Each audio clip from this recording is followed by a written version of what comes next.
오늘은 거룩한 주일입니다. 다 함께 찬양하며 하나님께 예배드리겠습니다.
주의 성도들아, 여호와를 찬송하며 그의 거룩함을 기억하며 감사하라. 그의 노염은 잠깐이요 그의 은총은 평생이로다.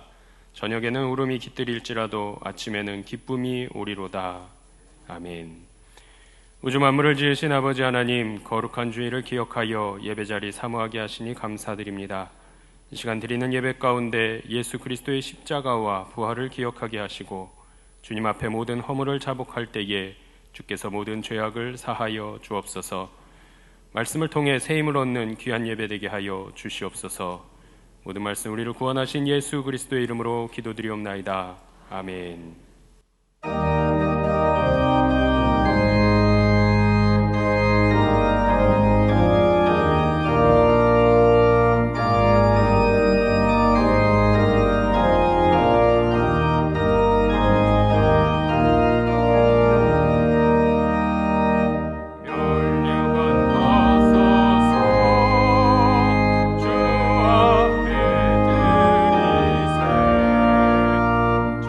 저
나는 전능하신 아버지 하나님 천지의 창조주를 믿습니다. 나는 그의 유일하신 아들 우리 주 예수 그리스도를 믿습니다. 그는 성령으로 잉태되어 동정녀 마리아에게서 나시고 본디오 빌라도에게 고난을 받아 십자가에 못 박혀 죽으시고 장사된 지 사흘 만에 죽은 자 가운데서 다시 살아나셨으며 하늘에 오르시어 전능하신 아버지 하나님 우편에 앉아 계시다가 거기로부터 살아있는 자와 죽은 자를 심판하러 오십니다. 나는 성령을 믿으며 거룩한 공교회와 성도의 교제와 죄를 용서받는 것과 몸의 부활과 영생을 믿습니다. 아멘.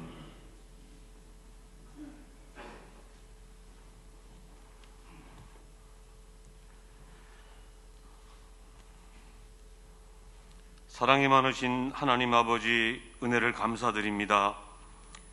지난 한 주간 동안도 우리의 삶의 터전에서 하나님이 친히 동행하여 주셨다가 거룩한 주일에 주님의 사랑하시는 성전으로 인도해 주신 은혜에 감사드립니다. 하나님의 긍휼과 사랑으로 인도하여 주시고 신령과 진정으로 예배 드리오니 주님 부어주시는 자비와 은혜로 충만하게 하여 주옵소서. 2023년 한 해를 시작한 지 벌써 4달이 지나갑니다.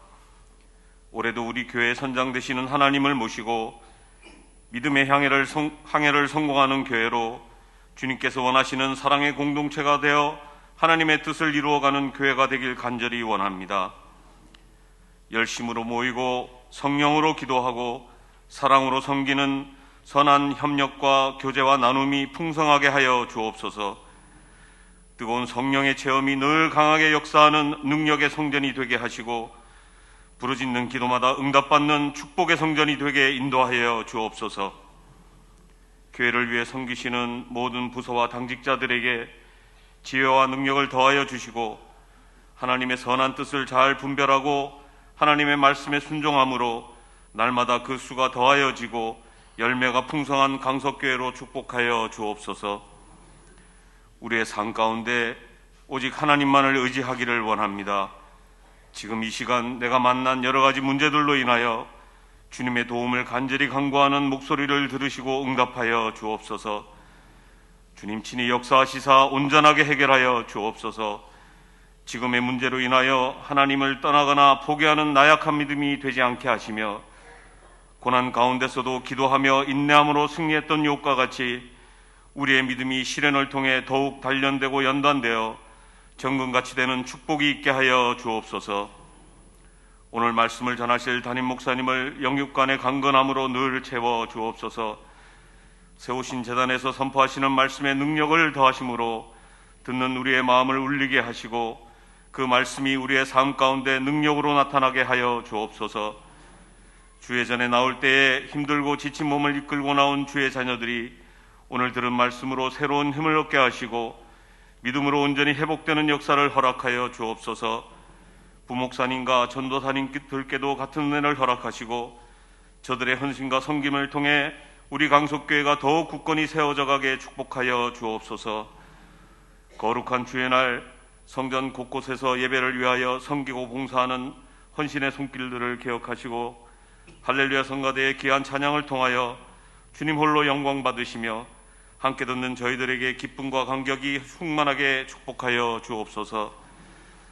교회 어른이신 원로 목사님과 장로님, 권사님들의 건강을 지켜주시고 우리 교회 다음 세대인 주일학교 어린이들과 중고등부 학생들에게 지혜를 더하시고 저들의 앞길을 주님 친히 인도하여 주옵소서. 예수 그리스도의 그 이름이 우리의 능력이 됨을 고백합니다.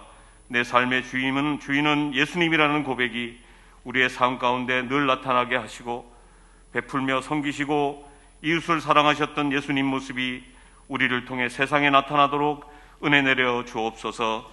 살아계셔서 늘 우리의 소망이 되시는 예수님의 이름으로 기도드립니다. 아멘.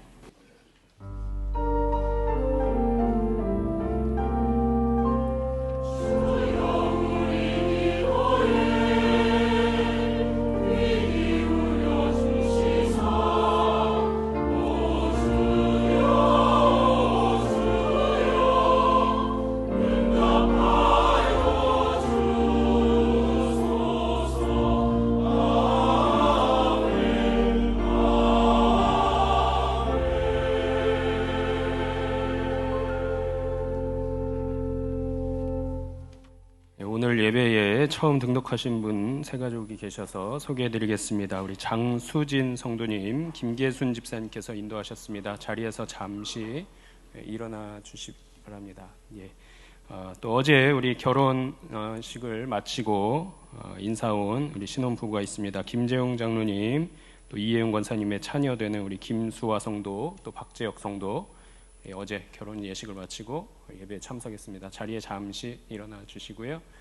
오늘 처음 등록하신 우리 세 가족분들과 우리 신혼부부 인사할 때에 큰 박수로 격려해 주시기 바랍니다. 우리 자리에 앉아 주시고요. 우리 세 가족분께는 예배 후에 영접하도록 하겠습니다.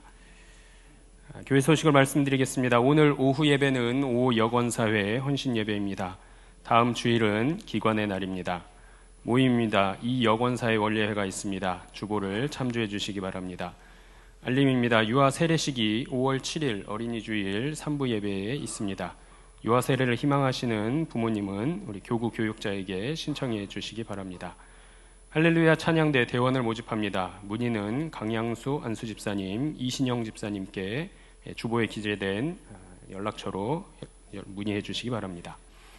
서울신학대학교 총동문대회가 24일 월요일부터 26일 수요일까지 강원도 횡성 웰리힐리파크에서 있습니다.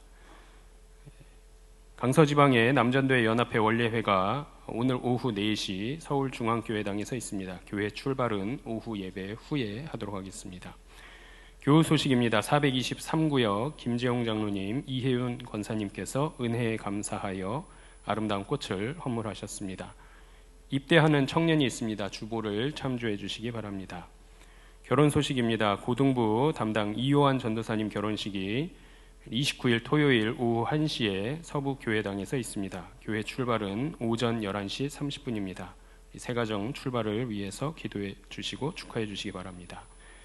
소천 소식입니다. 124구역 유여경 집사님의 부친께서 지난 21일 금요일 소천하셨습니다. 김웅수 집사님의 장인 되십니다. 유가족 위해 기도해 주시기를 부탁드립니다. 이제 93장 부르시면서 봉헌하겠습니다.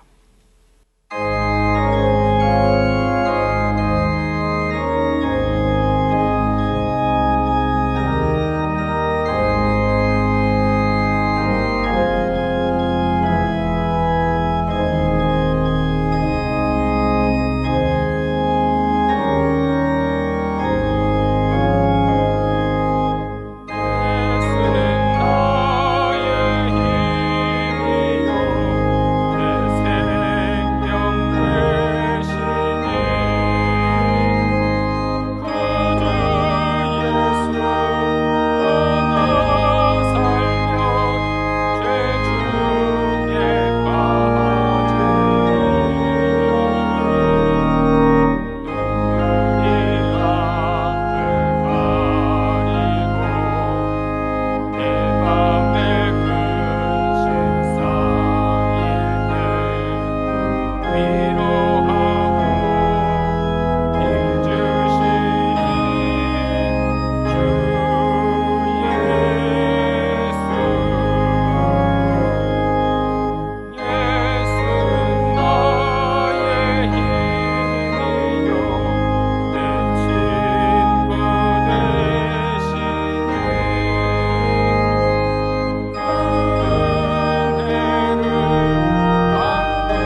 사랑하사 자녀 삼아주시고 우리에게 참 생명과 진정한 기쁨을 주신 하나님의 은혜와 사랑 진심으로 감사를 드립니다. 한 주간도 하나님의 은혜 가운데 살게 하셨고 오늘 복되고 거룩한 주일 아침을 우리에게 허락하사 하나님의 집에 나와 예배드릴 수 있게 하시니 감사합니다. 하나님, 세상의 염려, 생각, 걱정 다 내려놓고 오직 주님의 십자가만을 바라보고 영과 진리로 예배하는 우리 모두가 되도록 붙잡아 주옵소서. 그래서 하나님이 주시는 은혜를 경험하게 하시며 치유와 회복을 맛보게 하시며 평강과 새 힘을 얻게 하옵소서. 우리가 하나님의 은혜에 감사하며 귀한 예물을 봉헌합니다. 아버지여 받으시옵소서. 주일헌금을 드립니다. 감사 예물을 바칩니다. 하나님 받으시옵소서. 그리고 드린 손길 위에 복을 주사 세상에서 감사가 늘어나도록 축복하옵소서. 하나님 우리에게 주신 것을 구별하여 10의 1조를 바치는 가정들이 있습니다. 하나님을 향하시고 영과 육으로 충만하도록 채워주시며 하나님의 평강이 그 가정과 사업장과 일터 위에 넘치게 하옵소서. 구제헌금, 장학헌금, 국내외 선교헌금을 드립니다. 복음에 빚진 마음으로 하나님의 은혜에 감사하는 마음으로 주님의 사역에 동참하는 마음으로 드리는 예물이오니 이 예물 드려지고 보내지고 쓰여질 때에 하나님 영광 나타나게 하시며 한 영혼을 구원하는 데 아름다운 예물이 되도록 써 주옵소서. 기도 제목을 담아 서원헌금을 드리는 마음마다 하나님 응답해 주시고 오늘 꽃꽂이 예물을 드리는 장로님의 가정을 축복하셔서 건강하며 평안하며 은혜가 넘치고 형통하도록 복을 주시되 특별히 새로 결혼한 새 가정 위에 넘치도록 부어 주옵소서.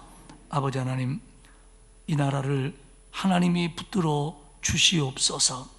대립과 반목 그리고 오리와 편견 그리고 방향을 잡지 못하는 여러 가지 일들을 하나님이 도와주시어서 정치, 경제, 사회, 문화, 교육, 외교 하나님 다스려 주옵소서. 특별히 이 땅에 하나님으로부터 멀어진 사람들이 회개하고 교회로 돌아올 수 있도록 하나님 역사해 주시고 하나님의 정의가 이 땅에 소중한 가치가 되어 강물처럼 흐르도록 복을 내려 주옵소서. 하나님 우리 교회가 영혼 구원에 앞장서게 하시고 이 땅에 소망을 주는 하나님의 공동체가 되게 하시되 연로하신 어른들, 질병으로 고통받는 이들, 생활고로 힘들어하는 이들, 또 말 못할 여러 가지 일들로 가슴 아파하는 이들을 하나님 위로하시며 치유하시며 고쳐 주옵소서.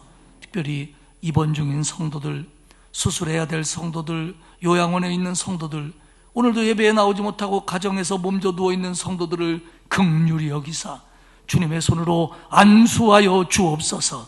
깨끗게 하여 주옵소서. 몸과 마음을 치유하여 주옵소서. 또한 우리 교회학교 모든 자녀들과 우리 젊은이들을 예수 안에서 꿈꾸게 하시고 주님이 주시는 선한 인도함으로 그들이 세상에서도 승리할 수 있도록 도와 주옵소서.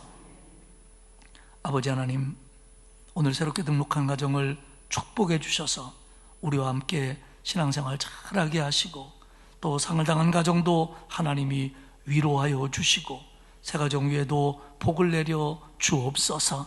하나님, 이번 한 주간도 하나님 안에서 주님이 주시는 참 평안과 기쁨과 자유함을 누리는 복된 한 주간이 되게 하시고 오늘 예배를 통해서 우리 각자에게 맞는 은혜로 가득 채워 주옵소서.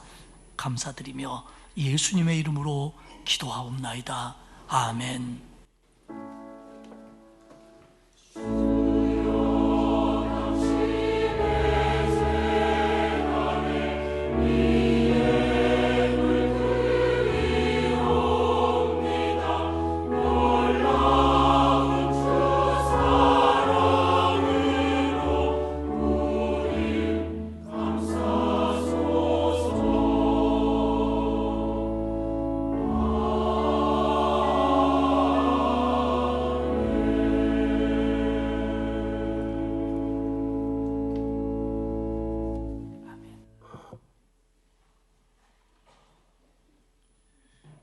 오늘 우리에게 주시는 하나님의 말씀은 요한복음 8장 3절에서 11절까지 말씀입니다.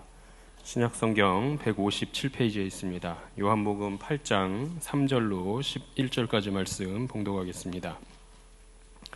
서기관들과 바리새인들이 음행 중에 잡힌 여자를 끌고 와서 가운데 세우고 예수께 말하되 선생이여 이 여자가 간음하다가 현장에서 잡혔나이다. 모세는 율법에 이러한 여자를 돌로 치라 명하였거니와 선생은 어떻게 말하겠나이까? 그들이 이렇게 말함은 고발할 조건을 얻고자 하여 예수를 시험함이러라. 예수께서 몸을 굽히사 손가락으로 땅에 쓰시니 그들이 묻기를 마지 아니하는지라. 이에 일어나 이르시되 너희 중에 죄 없는 자가 먼저 돌로 치라 하시고 다시 몸을 굽혀 손가락으로 땅에 쓰시니 그들이 이 말씀을 듣고 양심의 가책을 느껴 어른으로 시작하여 젊은이까지 하나씩 하나씩 나가고 오직 예수와 그 가운데 섰는 여자만 남았더라. 예수께서 일어나사 여자 외에 아무도 없는 것을 보시고 이르시되 여자여 너를 고발하던 그들이 어디 있느냐? 너를 정죄한 자가 없느냐? 대답하되 주여 없나이다. 예수께서 이르시되 나도 너를 정죄하지 아니하노니 가서 다시는 죄를 범하지 말라 하시니라. 아멘.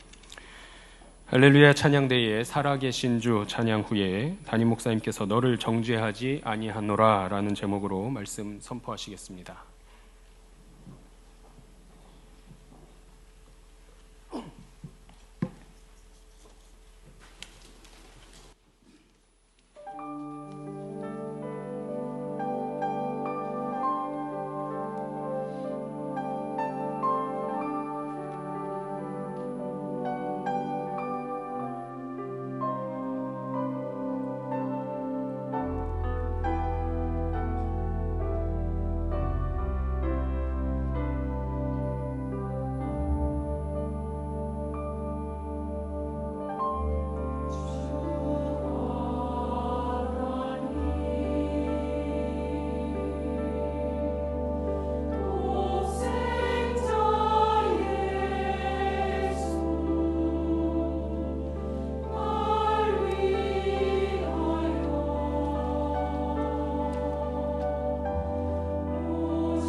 감사스러운 찬양이죠. 감사합니다.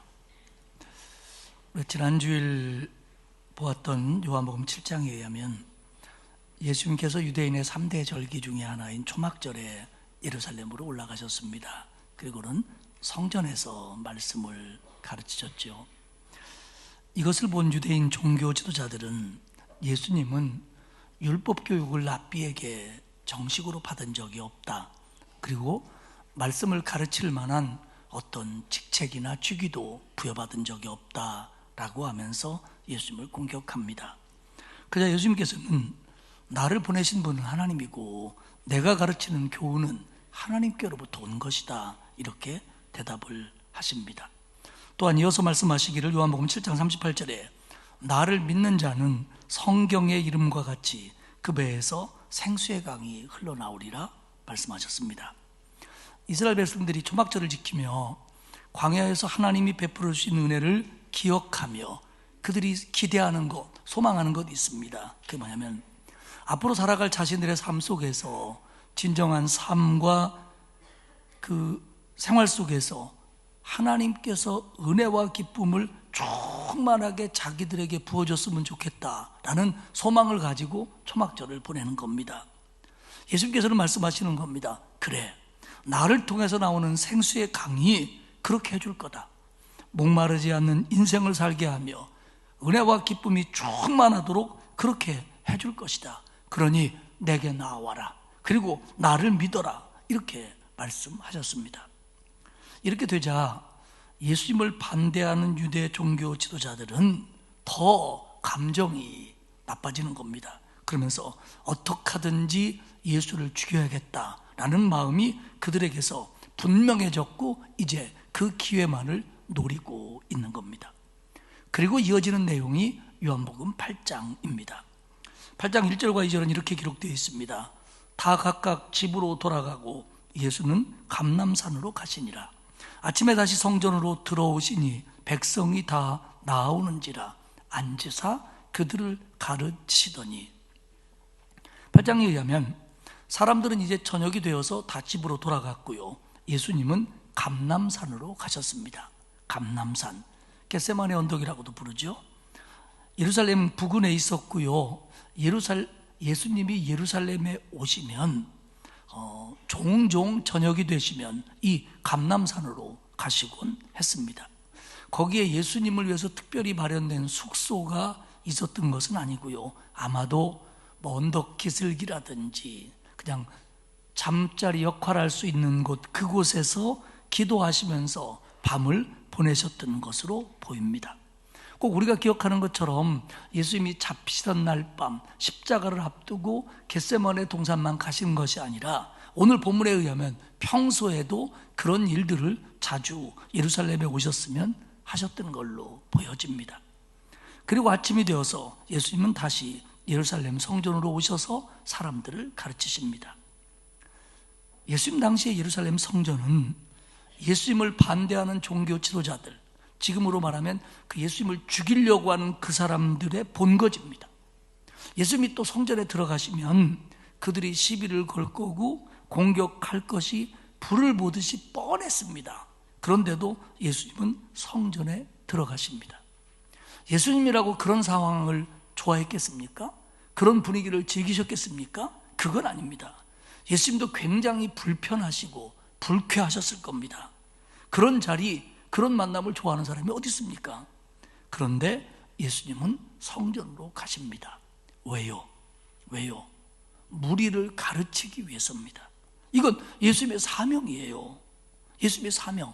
그래서 거기 반대가 있고 모함이 있고 함정이 있어도 예수님은 가시는 거예요. 왜? 예수님이 하실 일이 있으니까.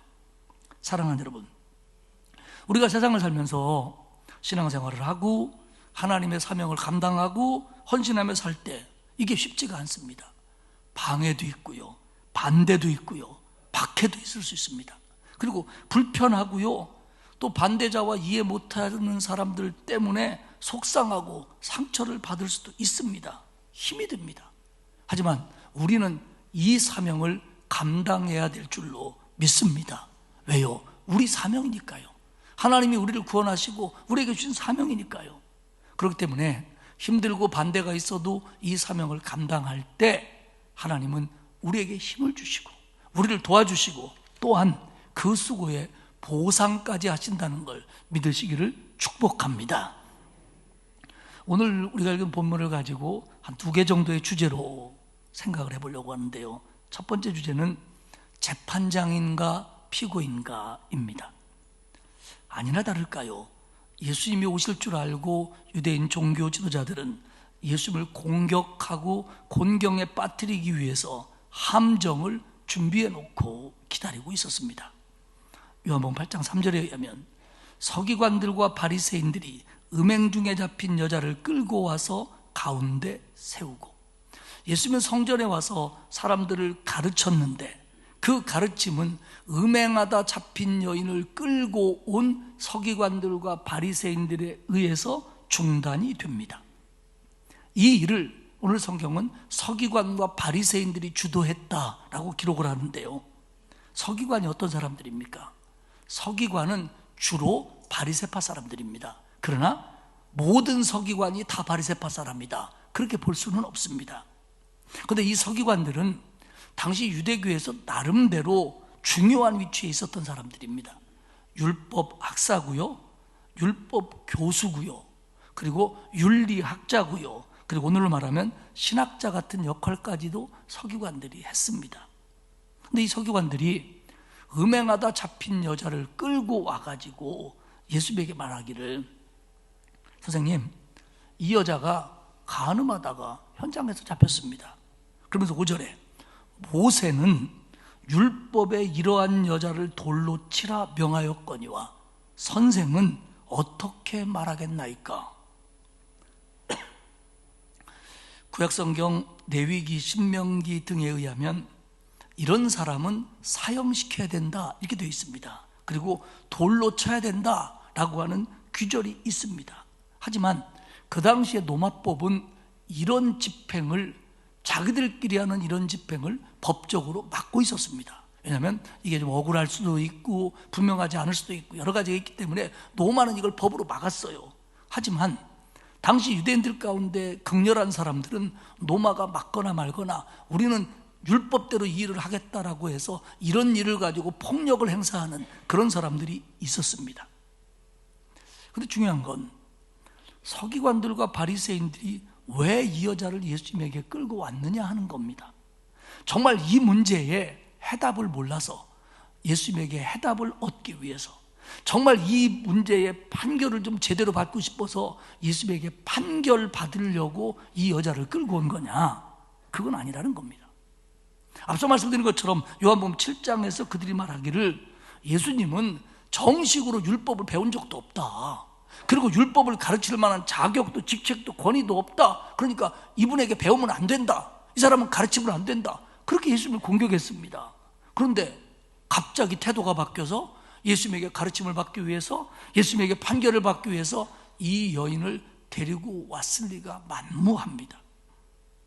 성경은 그들이 이 여자를 예수님 앞으로 끌고 온 이유에 대해서 8장 6절에 이렇게 말합니다. 그들이 이렇게 말함은 고발할 조건을, 예수님을 고발할 조건을 얻고자 하여 예수를 시험함이러라. 예수님을 곤경에 빠뜨려서 예수님을 어떻게든지 고발할 만한 증거와 구실을 만들려고 그렇게 했다는 겁니다. 예수님이 이 판결을 하시면서 그래 내 생각을 묻냐? 그러면 여자를 돌로 쳐라, 이렇게 말하면, 아니 자기가 죄인들을 구원하러 왔다며 자기가 구원한다고 하는 죄인을 돌로 쳐 죽이라고? 이게 말이 돼? 라고 비난하면서 예수님을 매도했을 것이고, 그리고 그 말은 노마법에 위반되는 말입니다. 그러면 예수님이 돌로 쳐 죽이지 말아라 라고 반대하면, 아니 모세의 율법도 경시하는 사람이 무슨 선지자냐, 이렇게 말할 게 뻔해요. 결국 이 여인을 예수님에게 데려온 서기관과 바리새인들의 이중성과 모순이 오늘 성경 속에서 아주 잘 나타나 있습니다. 말만 따지면 이 여자가 간음하다 잡혔습니다. 선생님 어떻게 해야 됩니까? 요 말만 따지면 예수님에게 이 여인의 판결을 묻는 거예요. 요 말만 가지고 얘기하면 예수님을 이 문제의 재판장으로 삼은 게 맞습니다. 하지만 계속 말씀드리지만 이들은 예수님의 권위를 인정하지 않는 사람들이에요. 결국 이들의 속셈은요, 예수님을 재판장으로 세우는 것처럼 하고 있지만 사실 그들은 속셈은 예수님을 피고로 만들고 있는 거예요. 여인에 대한 판결을 얻으려고 하는 게 아니라 예수님을 피고로 만들어서 예수님의 죄를 많은 사람들이 보는 앞에서 드러내고자 하는 게 이들의 저의였다고 하는 겁니다. 결국 여인이 끌려왔고 서기관과 바리새인들이 오고 많은 사람들이 서 있었을 때 예수님은 재판장처럼 보였지만, 그 판결에 답을 하는 사람처럼 보였지만, 그들의 마음속에는 이걸 통해서 예수님을 잡아 죽이려고 하는, 예수님을 피고로 만들려는 의도가 그들 마음속에 불타오르고 있었다는 겁니다. 겉으로 보긴 여자가 피고였지만 이 재판에 피고로 재판을 받는 분은 사실 예수님이셨습니다. 보이스라고 하는 성서학자는 이렇게 말합니다. 이 여자가 음행한 건 사실일 거다. 그러나 증인을 세우고 여기까지 끌고 온 것은 다 유대인 지도자들의 음모였다. 그렇게 이 부분을 설명을 합니다. 그들은 예수님을 재판장이라고 말했지만 예수님을 피고로 여기고 있습니다. 두 번째 얘기입니다. 그럼에도 불구하고 진정한 재판장은 예수님이십니다. 예수님은 이 사건을 이렇게 판결하십니다. 7절에 보면 그들이 묻기를 맞이 아니하는지라 이에 일어나 이르시되 너희 중에 죄 없는 자가 먼저 돌로 쳐라. 예수님의 판결은 이거였습니다. 너희 중에 죄 없는 자가 먼저 돌로 치라. 그래, 돌로 쳐라. 단 너희 중에 죄 없는 자가 먼저 돌로 쳐라. 성서학자들은 이 부분의 원어가 아주 강력한 명령문이라는 겁니다. 돌로 때려라. 그 대신 죄 없는 자가 먼저 때려라. 근데 여기서 죄 없는 자라고 번역된 이 조건은 뭐냐면 전혀 죄가 없다는 뜻입니다. 너희들이 돌로 쳐라. 맞다. 그런데 선행되어야 될 조건이 있다. 그건 뭐냐? 죄 없는 사람만, 전혀 죄가 없는 사람만 때려라. 여자를 심판해라. 그런데 죄 없는 사람이 심판해라. 결국 이 말씀은 예수님이 율법을 거부하는 게 아니라 먼저의 조건을 충족시키라는 예수님의 요구입니다. 결국 이 판결은, 이 말은 율법을 제대로 시행하라는 겁니다. 제대로 시행하라. 구약성경 신명기에 보면요, 이런 경우 죄인을 돌로 쳐서 죽일 경우 제일 먼저 돌로 치는 사람이 누구냐면 증인입니다. 증인, 목격자입니다. 증인. 그래서 증인이 자기가 봤다, 고발했다 하기 때문에 그 일에 대한 책임을 지고 증인이 먼저 돌로 치고, 증인이 돌로 치면 사람들이 증인을 믿고 다른 사람들도 돌을 던지도록 그렇게 규정이 되어 있습니다. 이럴 경우 그리고 증인은 반드시 2사람 이상으로 되어 있어야 하는 거예요. 보이스의 지적처럼 여인의 음행은 사실이지만 증인은 거짓 증인이었을 가능성도 많고, 이 모든 것이 예수님을 함정에 빠뜨리려는 과정이, 음행한 건 맞지만 과정이 음모였다라고 보기 때문에 예수님의 이 얘기를 듣고 증인이 먼저 돌을 못 짚는 겁니다. 선뜻 돌을 들지 못하는 겁니다. 예수님이 다 알고 계신 것 같거든요. 흥미로운 것은 예수님께서 너희 중에 죄 없는 자가 먼저 돌로 쳐라 라고 말씀하시고 판결했는데, 이 말씀을 하시기 전에, 하신 후에 예수님이 독특한 행동을 하나 하세요. 그건 뭐냐면 손가락으로 땅에다가 글을 쓰는 겁니다. 6절 하반절에 보면 주께서 몸을 굽히사 손가락으로 땅에 쓰시니 그 후 너희 중에 죄 없는 자가 먼저 돌로 쳐라 하시고 8절에 다시 몸을 굽혀 손가락으로 땅에 쓰시니, 그러니까 이 판결을 하기 전에 한 후에 땅에다가 손가락으로 글을 썼다는 거예요. 성서학자들은 이 부분을 참 궁금해합니다. 성서를 연구하는 분들은 궁금한 것도 많아요. 왜 손가락으로 땅에다 썼을까? 무슨 내용을 썼을까? 글씨일까? 그림일까? 낙서일까? 굉장히 궁금해합니다. 어떤 성서학자는 이렇게 생각을 해요. 지금 이 여인을 끌고 온 이 사람들 다 죄 있는 사람들인데 예수님이 그들의 죄를 알고 그들의 죄를 거기다 하나씩 썼다. 이렇게 보니까 예수님이 자기 잘못을 쓰고 있는 거예요. 그래서 양심이 찔려서 돌아갔다. 이렇게 보는 분도 있어요. 재밌어요. 또 다른 성서학자는 그거 아닐 거다. 예수님이 지금 무슨 판결을 내릴 것인지 그 판결을 글로 썼을 거다. 이렇게 보는 사람도 있습니다. 또 데렛이라고 하는 신학자는 뭐라고 하냐면 출애굽기 23장에 의해서 악인들과 연합하여 위증하는 증인이 되지 말라라는 규절이 있는데 그 규절을 썼을 거다. 그러니까 증인이 이렇게 보고 그 말씀 보면서 마음이 찔려가지고 아닌 게배? 그러면서 돌아갔을 거다. 이렇게 이제 해석들을 해요. 근데 더 재밌는 건, 더 흥미로운 것은 에드워드 클링크가 이 부분에서 뭐라고 얘기하냐면 이렇게 얘기를 해요. 여기서 중요한 의미는 예수님이 땅에 무엇을 썼는가, 그 쓴 내용이 무엇인가가 아니고 예수님이 손가락으로 땅에다 썼다고 하는 거다. 뭘 썼느냐는 중요하지 않다. 그러나 더 중요한 건 뭐냐면 예수님이 손가락으로 썼다는 거다. 그러면서 그런 설명을 이어갑니다. 출애굽기 31장과 신명기 9장에 보면 하나님께서 십계명을 써서 모세에게 줍니다. 그런데 그때 히브리어는 하나님이 손가락으로 써서 십계명을 쓰셨다 이렇게 나옵니다. 그런데 우리 성경에는 이것을 좀 더 의미 있게 해석해서 하나님이 친히 쓰셨다 이렇게 표현합니다. 그런데 문자상으로는 손가락입니다. 하나님이 손가락으로 십계명을 썼다는 겁니다. 그러니까 지금 이 법, 여인을 돌로 쳐라라고 하는 이 법은 십계명을 기본으로 해서 나온 법인데 그 십계명이 하나님이 손가락으로 쓴 거라는 겁니다. 본문에서 예수님이 땅바닥에 손가락으로 쓰는 이 행위의 사전적인 의미가 출애굽기에서 하나님이 손가락으로 쓰다 할 때 이 글과 완벽한 조화를 이루고 있다는 겁니다. 그렇기 때문에 오늘 예수님이 이 손가락으로 쓰는 행동의 상징적인 의미는 바로 하나님이, 예수 그리스도가, 삼위일체 하나님이 그 법을 만드신 분이고 이제 그분이 이 법에 대해서 판결을 하고 계시다라는 상징이다라고 클링크는 흥미로운 주석을 내놓습니다. 그렇기 때문에 그들이 의미도 모르면서 지키려고 하는 많은 법들, 그 법의 창시자가 바로 이분이다. 그분이 이번 이 일에 대해서 이렇게 판결하신다라는 모습이 바로 손가락으로 쓰신 거고 그 법을 만든 분의 이번의 판결이 뭐냐? 죄 없는 자가 먼저 돌로 쳐라라는 판결이었다라는 겁니다.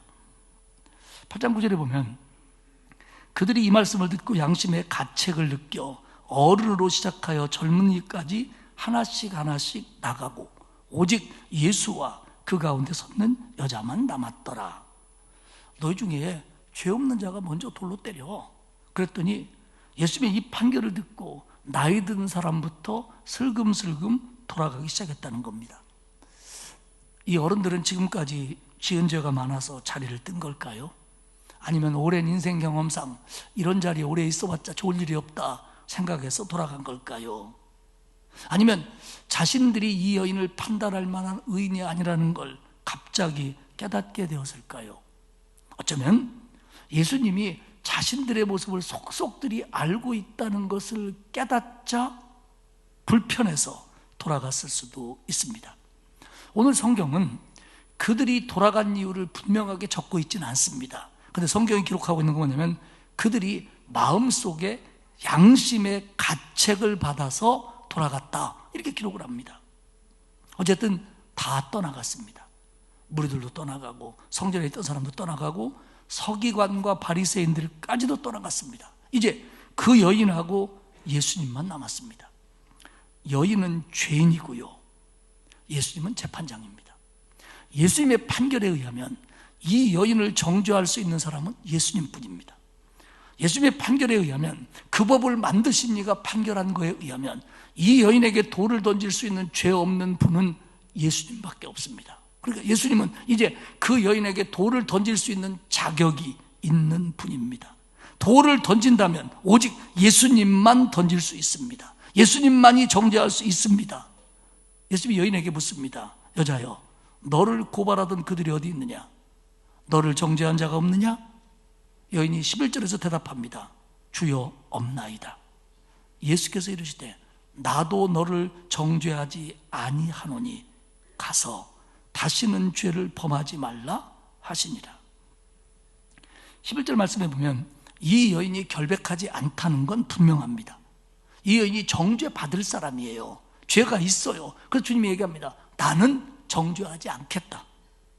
정죄하지 않을 뿐이지 이 여인이 무죄라는 얘기가 아니에요. 이 여인이 잘못한 거 맞아요. 그런데 이 과정이 음모라는 것도 주님도 아시고요. 근데 여기서는 음모냐 아니냐의 문제가 아니라 이 여인의 죄와 예수님의 판결만 남아있는 겁니다. 예수님은 그 여인을 이렇게 판결해요. 나는 너를 정죄하지 않겠다. 나는 너를 정죄하지 않겠다. 죄 없는 사람이 돌로 던지라는 건 그들에게 내린 판결이고, 이 여인에게 내린 판결은 나는 너에게 정죄하지 않겠다. 이렇게 판결하십니다. 내가 너를 정죄하지 않으니 가서 다시는 죄를 범하지 말라. 정죄하지 않다. 정죄, 법률적인 의미입니다. 예수님은 정죄할 수 있지만, 정죄할 자격이 있지만 정죄하지 않겠다는 겁니다. 이게 복음입니다, 여러분. 이게 복음입니다. 죄인들을 정죄할 수 있지만, 죄인들을 벌할 수 있지만 안 하시겠다는 겁니다. 그리고 그들의 죄를 대신하여 예수님이 벌을 받으시는 겁니다. 그게 십자가의 고난입니다. 예수님의 용서입니다. 예수님의 사랑입니다. 그런데요, 여기서 끝나는 게 아닙니다. 여인이 해야 할 일이 남아있어요. 이제 너는 용서받았으니까, 내가 너를 용서해 주니까, 정죄 안 하니까 다시는 죄를 범하지 말라. 다시는 죄를 범하지 말라도 이 여인에 대한 예수님의 판결입니다. 너를 고발한 사람이, 너 정죄하라고 했던 사람들이 어디 갔느냐? 주여, 없습니다. 다른 재판장은 없다는 겁니다. 다른 사람의 판결은 필요 없다는 겁니다. 예수님만이 유일한 재판장이라는 겁니다. 예수님의 판결은 그 법을 만든 분이기 때문에 그 판결이 법입니다. 여러분, 음행하다 잡히면 그 자리에서 돌로 치라고 하는 이 구약의 율법은, 그때가 세상이 다도 막 우상 숭배하고 음란하고 그런 세상이니까 하나님의 백성이라고 하는 이스라엘 백성들만은 그래도 깨끗하고 거룩하고 성결하게 살아야 되지 않냐, 이 법을 강조하기 위해서 하나님이 만든 법입니다. 근데 우리는 오늘에 와서 하나님의 명령을 글자 그대로 지켜야 될 것이 있고, 그리고 그 법을 적용해야 될 게 있습니다. 이런 법은 우리가 적용해야 될 법입니다. 예를 들어서 간음한 자는 돌로 쳐라 그러면, 어디 두고 간음했더라 그러면 교회 오다가 짱돌 하나, 좀 전문적인 용어인데 죄송합니다. 예. 돌 하나 주워가지고 그 여자한테 쫓아가야 됩니까? 그거 아니죠. 해도 된다는 얘기가 아니라 그 법을 벌하는 방법이 달라야 된다는 겁니다. 예수님이 그 법을 만드는 거예요. 너희가 정죄하지 말아라. 내가 용서하겠다. 사랑하는 여러분, 우리는 이것과 똑같은 죄가 아닐지라도 우리는 세상에서 많은 잘못들을 합니다. 그리고 하나님 앞에 회개합니다. 그러면 우리 주님은 우리를 용서해 주십니다. 이거 믿으시기를 바랍니다. 그리고 용서받았으면 그 죄짐에 눌릴 필요가 없습니다. 평안해야 됩니다. 단, 용서받은 후에 우리가 해야 될 일은 다시 죄를 범하지 말라는 판결까지 존중하고 순종하는 겁니다. 그 판결까지. 정죄하지 않는다는 판결만 붙들 게 아니라 다시는 죄를 범하지 말라는 판결까지도 마음에 새겨야 된다는 겁니다. 사랑하는 여러분, 그리스도인들은 결코 완벽한 사람들이 아닙니다. 우리는 용서받았을 뿐입니다. 그렇기 때문에 하나님의 용서의 은혜를 경험한 우리들은 남을 정죄하거나 비판적인 태도를 가지면 안 됩니다. 이게 주님의 판결입니다. 제임스 보이스 목사님이라고 하는 일학 가운데 이런 내용이 있습니다. 목사님에게 어떤 사람이 상담을 받으러 왔어요. 근데 그 사람이 심각한 죄의 문제로 고민하고 갈등하는 사람이 목사님에게 찾아와서 신방을 하는 겁니다. 상담을 하는 겁니다. 그래서 목사님이 다음과 같은 얘기를 해줬습니다. 어떤 사람이 어둠 속을 걸어가다가 지나가는 차가 튕긴 흙탕물을 세례받았습니다. 뒤집어 썼습니다. 그래가지고 얼마나 뒤집어 썼는지 더러웠는지 모르니까 환한 가로등이 있는 곳에 가서 자기를 보니까 너무 더러워진 겁니다. 그래서 도저히 갈 수가 없어서 가던 길을 되돌아와 집에 와서 새 옷으로 갈아입고 가던 길을 갔다. 여러분, 이게 무슨 의미인지 우리 알잖아요. 이렇게 제임스 보이스 목사님이 얘기를 한 거예요. 그러자 상담을 하던 사람이 하는 말이, 말을 자르면서 얘기하는 말이, 목사님, 바로 제 문제는 갈아입을 옷이 없다는 겁니다. 갈아입을 옷이 없다는 겁니다. 내가 더럽혀졌다는 건 아는데 이 옷을 갈아입어야 되는데 갈아입을 옷이 없습니다. 갈아입을 옷이 없다는 것은 이 죄 문제를 해결할 방법이 나한테 없다는 겁니다. 더러워진 줄은 알겠는데 이걸 어떻게 해결해야 되는지, 어떻게 해결받아야 되는지 나는 이걸 모르고 있는 겁니다. 오늘 이 여인은 갈아입을 옷이 없었습니다. 예수님은 그 여인을 용서하면서 갈아입을 옷을 주시는 거예요. 다시는 죄를 범하지 마라. 이 옷으로 갈아입어라. 너는 이제 그 옷을 벗고 이 옷으로 갈아입어라. 이 여인을 고발하고 예수님을 함정에 빠뜨리려 했던 서기관과 바리새인들 역시 그들도 갈아입을 옷이 없기는 마찬가지입니다. 왜냐하면 그들은 자기들이 생각하기를 나는 갈아입을 필요가 없다라고 생각하는 사람들이에요. 그러다 보니까 결국 그들도 갈아입지를 못하는 겁니다. 예수님은 죄인들을 용서하시고 깨끗한 옷을 주시면서 갈아입으라고 얘기하십니다. 에베소 4장 22절에 24절 말씀을 보면 너희는 유혹의 욕심을 따라 썩어져가는 구습을 따르는 옛사람을 벗어버리고 오직 너희의 심령이 새롭게 되어 하나님을 따라 의와 진리의 거룩함으로 지으심을 받은 새 사람을 입으라. 예수님은 우리를 용서하시고요, 더럽혀진 옷을 벗고 새로 입을 깨끗한 옷을 주시는 겁니다. 다시 말해서 그 죄로부터 단절을 요구하십니다. 오늘 이 여인처럼 이 여인의 죄와 같은 이런 죄든지 아니면 서기관과 바리새인들 같은 그런 죄든지 간에 오늘 모든 우리 죄인들에게 우리를 용서하시고 갈아입을 새 옷을 주시는 거예요. 그 죄로부터 자유롭게 하시는 겁니다. 큰 죄로부터 매일 우리가 범하고 있는 분노, 거짓, 불순종, 미움, 욕심 등의 죄로부터 우리를 용서하시는 거예요. 그리고는 갈아입을 옷을 주면서 말씀하십니다. 가서 다시는 그 죄를 범하지 말라. 개구장이었을 때 비 오는 날도 나가서 막 뛰어놉니다. 옷 버리고 옵니다. 그러면 우리 어머니가 새 옷을 주시면 등짝을 한 대 탁 때리면서 새 옷을 가르쳐 주시고 뭐라고 하는 줄 압니까? 후질르지 마. 우리 동네는 더럽히지 말라를 그렇게 얘기합니다. 그것만 기억할라. 자, 여러분, 제가 여러분에게 묻겠습니다. 이 여인이 이 판결을 받았어요. 내가 너를 정죄한다, 정죄하지 않는다, 다시는 죄를 범하지 마라. 이 판결을 받았어요. 그리고 돌아갑니다. 돌아가서 잘 생각하고 대답하세요. 돌아가서 같은 죄를 범해도 될까요? 범하지 말아야 할까요? 이분들한테는 내가 지금 뭐 했대 지금? 대답을 안 하세요? 자, 다시 한번 묻겠습니다. 이 여자가 돌아가서 같은 죄를 범해도 될까요? 범하지 말아야 될까요?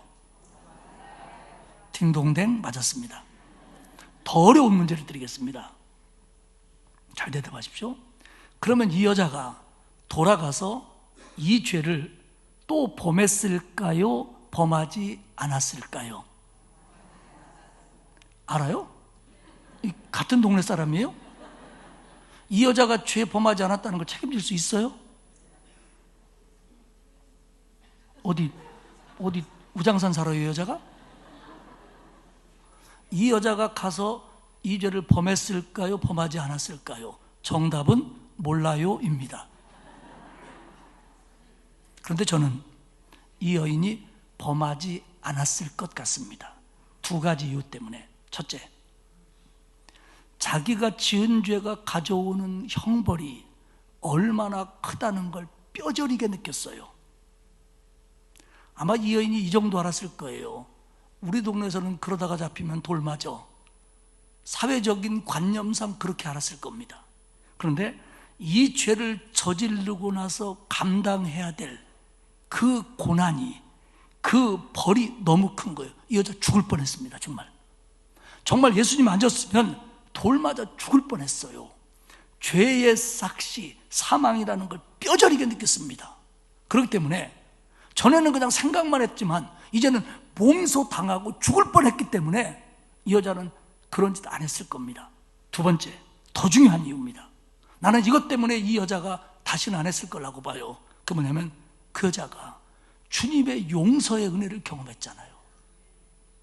주님 아니었으면 죽을 뻔했는데 주님이 그 사람들 다 내쫓아주고 찍소리도 못하게 만들어주고, 없지, 내가 너를 용서하마. 그러니 다시 죄는 짓지 말아라. 이 주님의 용서를 그가 체험한 거예요. 사랑하는 여러분, 이게 한 여자가 돌에 맞아 죽고 안 맞아 죽고의 문제가 아니라 이게 복음이에요. 이게 복음입니다. 여러분, 우리는 이 여자 굉장히 나쁜 여자네, 이 얘기를 할 게 아니라 우리의 죄는 뭐냐면 죄 가운데 살다가 영원히 멸망받을 수밖에 없는 죄예요. 우리가 이걸 그냥 뜬 소문으로만 듣고 있는지 모르겠어요. 우리의 죄는, 우리 예수 안 믿으면 멸망받을 죄인데 예수님의 십자가의 보혈로 우리 죄를 씻고 우리를 구원하셨어. 이걸 그냥 우리가 교회 통념상, 신앙 통념상 생각하고 있는지 모르겠어요. 그러나 이거는 이 여인이 느끼는 것보다 우리가 더 뼈저리게 느껴야 돼요. 내가 정말 예수님 없으면 멸망받는 거다. 그런데 나 같은 죄인을 예수님이 정죄하지 않으시고 나를 의롭다 하셨다. 여러분, 우리가 의로와 의인입니까? 아니에요. 우리가 예수를 믿음으로, 내가 죄인인 걸 알음으로 예수님이 우리를 의롭다고 불러주시는 거예요. 그래서 그게 친의입니다. 의롭다고 인정해 주시는 거예요. 그래서 의인입니다. 우리는 죄인이에요. 근데 주님이 내가 너를 정죄하지 않겠다라고 하신 것뿐이에요. 그러면 우리는 그 다음 조건에 따라가야 됩니다. 너 이제는 새 옷을 입고 그리스도인답게 살아라. 다시는 죄를 범하지 말아라. 우리는 이 한량없는 은혜를, 이 갚을 길 없는 은혜를 경험한 사람들이에요. 이 여인처럼. 이 여인만 돌 맞아 죽을 뻔했다가 예수님의 용서함으로 살아난 게 아니라 우리 모두 예수 그리스도의 십자가의 보혈로 구원받아 살아난 사람들이에요. 이 은혜가 있는 한, 이 은혜를 아는 한, 이 은혜를 믿는 한 우리는 연약하고 부족하지만 우리가 어떻게 죄 하나도 안 짓고 살 수 있겠어요? 그러나 이 은혜를 알기 때문에, 이 은혜가 내 가슴 속에 있기 때문에, 그래, 내가 그래도 하나님 앞에 명령에 순종하고 성도답게 살아야지, 이게 우리를 붙잡고 가는 겁니다. 할렐루야. 내 이 여자 알아요? 안 했대요. 그 다음에는 왜요? 죽을 뻔했거든요. 그리고 주님의 은혜를 체험했거든요. 안 합니다. 그러면 안 합니다. 이게 복음입니다. 사랑하는 여러분, 우리는 내 죄를 용서하신, 나 같은 사람을 구원하신 주님의 용서를 합니다. 그렇기 때문에 우리는 한없이 감사해야 돼요. 그리고 그 은혜를 알기 때문에 우리는 그분 말에 순종하고 그분의 판결을 존중해 드리는 겁니다. 나를 의롭다 하신 판결, 그러면서 나한테 새 옷을 입고 그리스도인답게 살으라고 하는 판결까지 나는 받아들이는 겁니다.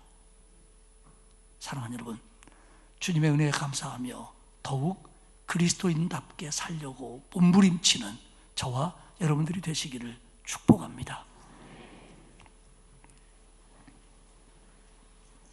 하나님 감사합니다. 죄 가운데 살다가 영원한 멸망에 빠질 수밖에 없는 저희들을 구원해 주시고 정죄하지 않으시며 의롭다 하신 주님의 은혜 감사드립니다. 새 옷을 입혀주시며 이제는 그리스도인답게 살라고 판결해 주신 그 판결도 내 마음에 있습니다.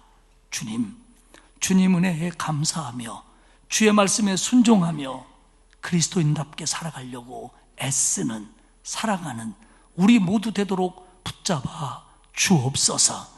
감사드리며 예수님의 이름으로 기도합니다. 아멘. 286장 찬송하겠습니다.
충만케 하소서.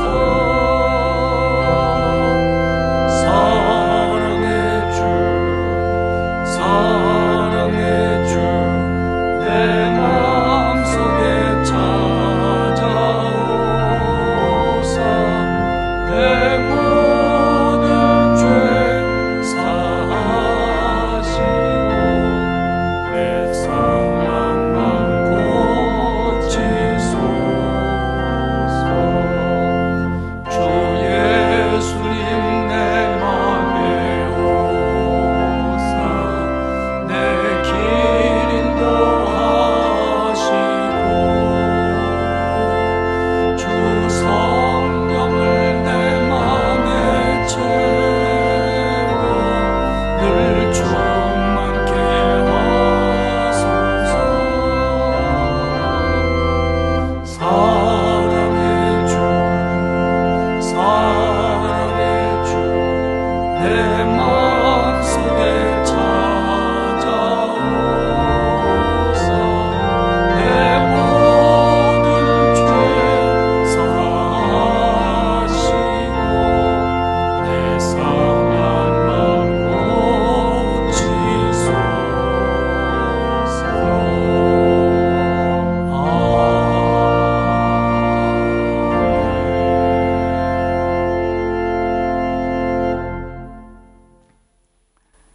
이제는 나를 용서하시고 내게 새 옷을 입혀주신 우리 주님 예수 그리스도의 은혜와 하나님 아버지의 넓고 크신 사랑하심과 성령님의 감화감동 위로 교통하시는 역사가 부족하지만 주님의 은혜를 다시 한번 깨닫고 주의 명령에 순종하며 살겠습니다 라고 다짐하며 이 성전을 떠나가는 온 성도들 머리머리 위에와 그 자녀와 가정과 일터 위에와 우리 교회와 그리고 이 나라 위에 이제로부터 영원까지 함께 하옵시기를 간절히 축원하옵나이다. 아멘.